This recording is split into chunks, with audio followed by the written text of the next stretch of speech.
नमस्कार दोस्तों, मैं डॉक्टर रजत सिंह आप सभी का अपने चैनल में स्वागत करता हूं। आज हम पित्त की थैली में जो पथरी होती है गॉल ब्लैडर स्टोन उसके बारे में चर्चा करेंगे।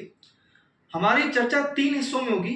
सबसे पहला हिस्सा यह होगा कि क्या पित्त की थैली में जो पथरी होती है सिर्फ उसका ऑपरेशन ही एक इलाज है। दूसरे हिस्से में मैं आपको ये बताऊंगा कि क्या पित्त की थैली में ऑपरेशन कराने के बाद आपको कोई समस्या होगी। तीसरे हिस्से में हम ये जानेंगे कि वो क्या कारण है या वो कौन से लोग हैं जिनको पित्त की थैली में पथरी ज्यादा बनती है। तो आइए दोस्तों, हम वीडियो को स्टार्ट करते हैं। सबसे पहले हम ये जानेंगे कि क्या पित्त की थैली में अगर आपको पथरी आई है, आपने अल्ट्रासाउंड कराया, उसमें आपको पित्त की थैली में पथरी बताई गई है, तो क्या आपको इलाज लेना चाहिए या फिर ऑपरेशन कराना चाहिए। तो देखिए दोस्तों, पित्त की थैली में अगर आपको पथरी है तो इसका सबसे अच्छा इलाज ऑपरेशन ही है। कारण उसका यह है कि पित्त की थैली में जो पथरी है उसको निकलने के लिए कोई रास्ता नहीं है। जैसे पेशाब की पथरी जो होती है उसको निकलने के लिए रास्ता होता है, पेशाब के रास्ते से वो निकल सकती है। लेकिन पित्त की अगर जो पथरी होती है उसके निकलने का कोई रास्ता नहीं है। वो आगे चल के ऑब्स्ट्रक्शन कर सकती है, आगे चल के आपको पीलिया बना सकती है, पैनक्रियाज के डैमेज के लिए रिस्पॉन्सिबल हो सकती है, आपको एक्यूट पैनक्रियाटाइटिस हो सकता है। क्योंकि अगर पथरी पित्त की थैली से निकलकर आगे कॉमन बाइल डक्ट्स को होते हुए आगे ड्यूडेनम में फंस गई और पेनक्रियास के मुंह को उसने बंद कर दिया तो आपको पेनक्रियाटाइटिस हो सकता है, आपको जॉइंडिस हो सकता है, पीलिया हो सकता है, ऑब्स्ट्रक्टिव जॉइंडिस जो हो जाता है ये हो सकता है। तो और साथ ही साथ अगर लंबे समय तक पित्त की थैली में अगर पथरी बनी रहती है तो ये एक इंपॉर्टेंट कारण हो जाता है पित्त की थैली में कैंसर होने का। तो दोस्तों, इसका जो सबसे आसान, सबसे सुरक्षित जो इलाज है वो यही है कि आप इसका समय रहते हुए इसका ऑपरेशन करा लें। तो फिर हम इस वीडियो को बना क्यों रहे हैं। इस वीडियो में मैं आपको ये बताऊंगा कि क्या हम होम्योपैथी से थोड़ा बहुत मैनेजमेंट कर सकते हैं। तो होम्योपैथी से मैनेजमेंट करने के लिए हम इसको 3 हिस्सों में फिर से देखेंगे कि हम क्या हेल्प आपकी कर सकते हैं with the help of homeopathic medicine. सबसे पहले आपको प्रिवेंट कर सकते हैं। अब प्रिवेंट कैसे कि आप एक प्रीडिस्पोज कंडीशन में, कैसे कि आपके परिवार में किसी को, खास करके आपकी माता जी को, आपके भाई बहन को पित्त की थैली में पथरी रही है, तो अगर आप होम्योपैथिक दवाइयां लेंगे तो वो आपको पथरी बनने की टेंडेंसी जो आपके शरीर की है वो खत्म हो जाएगी। जैसे एक दवाई होती है होम्योपैथी में, बर्बेरिस वल्गैरिस, जिसको काफी लोग रीनल स्टोन में भी लेते हैं। और ये एक बहुत इंपॉर्टेंट दवाई है जो पित्त की या किसी भी प्रकार की जो पथरी होती है उसकी टेंडेंसी बनने को ये रोकती है। साथ ही साथ और आपका जो कॉन्स्टिट्यूशनल ट्रीटमेंट जो होता है, आपके पूरे शरीर को समझ के जो इलाज किया जाता है, ये भी आपको उसको बचाने में काम करेगा। दूसरा, अगर इलाज का हिस्सा ये हो सकता है कि आपको पित्त की थैली में पथरी आई है, आपको परेशानियाँ होती हैं, जैसे पेट में गैस बनती है, सीने में जलन होती है, या फिर आप कुछ भी भारी चीज़ें खाते हैं उसके बाद आपका जो पाचन है वो खराब हो जाता है। तो इस कंडीशन में जब तक आप ऑपरेट नहीं करवा रहे हैं या फिर उस कंडीशन को थोड़ा कंजर्वेटिव मैनेजमेंट जिसको कहते हैं कि हाँ थोड़ा जो हमको तकलीफें हैं उनमें सहायता मिल जाए, इस कंडीशन में दवाइयाँ हम दे सकते हैं। जैसे आपको पूड़ी पराठा खाने के बाद में तकलीफ हो रही हो, गैस ज़्यादा बन रही हो, तो हम कार्बोवेज, पल्सेटिला इस टाइप की दवाई का यूज़ कर सकते हैं।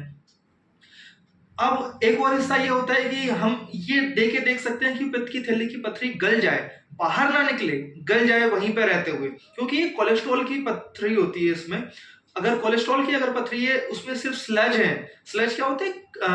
कूड़ा करकट, मतलब सिर्फ कोलेस्ट्रॉल के छोटे छोटे टुकड़े आ गए हैं, वो अगर आपके उसमें है तो ये गल जाएगी। तो इसमें कौन सी दवाइयाँ यूज की जा सकती है? जैसे फेबियाना हो गई, फेल्टोरी हो गई, कोलेस्ट्रिनम हो गया, या फिर सबसे इंपॉर्टेंट जो दवाई है चाइना, इसका आप यूज कर सकते हैं। तो ये 4 दवाइयां हैं जो गॉल ब्लैडर स्लज को डाइजेस्ट कर सकते हैं। साथ ही अगर आपका कोलेस्ट्रॉल का मेटाबॉलिज्म गड़बड़ हो रहा है तो उसको भी ये सही करेंगे, बाइल का सिक्रीशन बढ़ाएंगे। जो हमारी फेल्टोरी और कोलेस्ट्रिनम है ये बाइल का सिक्रीशन बढ़ाती है। फेबियाना क्या करती है? जो भी डिस्पेप्सिया की कंडीशन हो रही है गॉल ब्लैडर स्टोन की वजह से, उसको मैनेज करेगी। तो आशा करता हूँ दोस्तों कि आप मैनेजमेंट इसका समझ गए होंगे कि सबसे उचित यही है कि आप इसका ऑपरेशन करवाएं, और जब तक ऑपरेशन नहीं करा रहे हैं या फिर प्रिवेंटिव या कंजर्वेटिव मैनेजमेंट चाहते हैं तो आप होम्योपैथी की सहायता ले सकते हैं। अब हम दूसरे हिस्से की बात करेंगे दोस्तों कि ऑपरेशन कराने के बाद क्या आपको कोई तकलीफें होंगी। देखिए दोस्तों, गॉल ब्लैडर का काम होता है कि जो हमारी हम वसा खाते हैं, फैट खाते हैं, उसको पचाना, क्योंकि उसमें बाइल एसिड्स बनते हैं, लिवर से बना हुआ बाइल आके इसमें स्टोर होता है, उसकी क्वालिटी इंप्रूव होती है।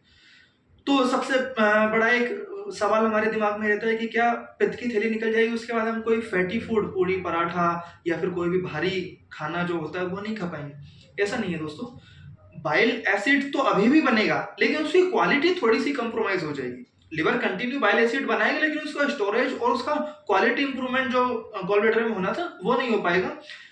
तो हो सकता है कि आप जो आपकी पाचन शक्ति पहले होती है, जो एक नॉर्मल व्यक्ति की होती है, वो ना रहे, लेकिन इसका मतलब ये बिल्कुल नहीं है कि आप किसी प्रकार का कोई पूड़ी पराठा या तेल से बनी चीजें या कोई भारी खाना नहीं खा पाएंगे। इस कंडीशन में होम्योपैथी आपकी बहुत अच्छी तरीके से हेल्प कर सकती है। जैसे आपने पूड़ी पराठा तेल से बनी चीजें खाई, तो एक होम्योपैथी में दवाई होती है पल्सेटिला, उसका यही चित्रगत लक्षण है कि वो जब भी कोई भारी खाना खाता है, खास करके तेल मसाले वाला, उसके बाद उसको तकलीफ होने लगती है। तो इस कंडीशन में आप पल्सेटिला का, अगर आपको गैस ज्यादा बनती, कार्बोवेट, चाइना, इन दवाइयों का इस्तेमाल कर सकते हैं। साथ ही साथ नेट्रम फॉस 6x का यूज कर सकते हैं। तो ये हो गया हमारे वीडियो का दूसरा पार्ट। अब हम तीसरे और आखिरी हिस्से की तरफ जाते हैं कि ये किन लोगों में ज्यादा बनती है, इसके क्या कारण हो सकते हैं। तो देखिए दोस्तों, गॉल ब्लैडर की जो पथरी होती है, खास करके आपने देखा होगा कि महिलाओं में होती है।